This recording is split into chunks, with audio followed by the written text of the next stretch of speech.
Good morning and welcome back to another Money Wisdom sponsored by Johnson Bernetti. I'm Jalene Andrews. We're teaching you smart ways to manage your money, and joining us again with expert advice is Eric Hogarth, certified financial planner and senior partner at Johnson Bernetti. Welcome back, Eric. Thanks, Jalene. Good morning. All right, good morning. Today's topic is leaving a lasting legacy so retirees can feel confident they're taking care of their loved ones when they're gone.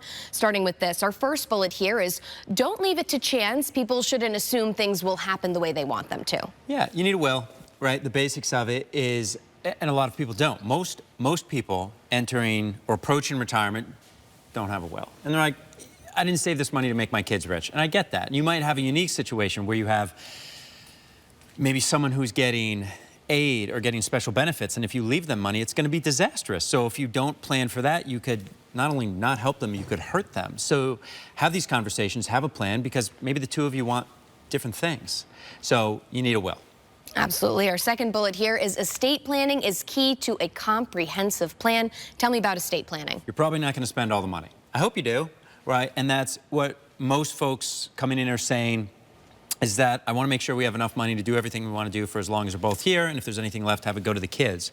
Their priority is not leaving money behind to family members or an institution, organization, but you're probably not going to spend it all. I hope you do, and get a good plan, and if that's your goal, have at it. But if you don't spend it all, you worked your whole life saving this money, and you could have huge impact. Whatever's important to you, talk about this stuff, because that makes such a difference. And maybe that's a trust, maybe it's not. Talk to different people, get different perspectives, but don't do nothing, because then you're leaving it up to chance. All right, next here is that there are important estate planning documents. What are those? You need a power of attorney, and I'm not a lawyer, right? I'm a certified financial planner, but you need a power of attorney because you are going to get to a point in life where you can't make decisions on your own. You're going to need help. And, well, I'm going to figure it out then. Well, that's the whole point, is you're not going to be able to figure it out then because you're not going to be in the best place. Same thing is, where am I going to live in retirement? Figure it out when you have control of these situations and someone else isn't making these decisions for you. So a healthcare directive, what if you become incapacitated and you can't make these decisions for you? Well, I've been married for 30 years. Of course, my wife would do it.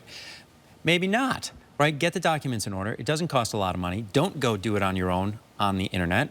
Go talk to a lawyer, someone who went to law school, and get some real advice. Sure, and a power of attorney could also prevent maybe issues between family members when that time comes to deciding who's making the decisions. 95% of the time when someone dies, you know, people have all seen it, like families get funky around money. You know, all of a sudden people that weren't really involved, well, now they're hyper involved because, you know, I got to have that pair of shoes. I don't know.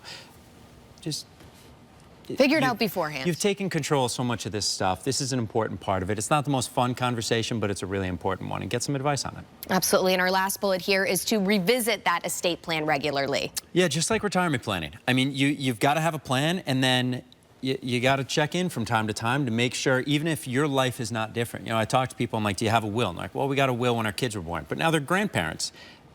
Maybe your life hasn't changed. Number one, it probably has. But number two, that doesn't mean the world and the law hasn't changed around it. So make sure that what you wanted to accomplish is still what's going to be accomplished. Again, don't leave it up to chance. All right, perfect. And for those interested in learning more, you, of course, have a book offer for this week. We have a free book. It's called The Greatest Gift. It talks about the exciting world of estate planning. But it is good, and because it's overwhelming. People don't, sorry, attorneys, but people don't love talking to attorneys because they have a tendency of, you know, the stuff is confusing. It is complicated. So you need to talk to someone who can simplify it for you. But this book, The Greatest Gift, you can get it at moneywisdomtv.com. We'll get it to you. It's absolutely free. It touches on, well, this is why you might need this, and this is why you might need this. But it's told in the form of a story, so it's not boring. So moneywisdomtv.com, The Greatest Gift. We'll get it to you. It's absolutely free, and I hope you read it. Awesome. And this book is a great way to get those conversations started. 100%. All right, one more time. That is moneywisdomtv.com. Thanks so much for your time today, Eric. We'll see you next time. For CT Buzz, I'm Jalene Andrews.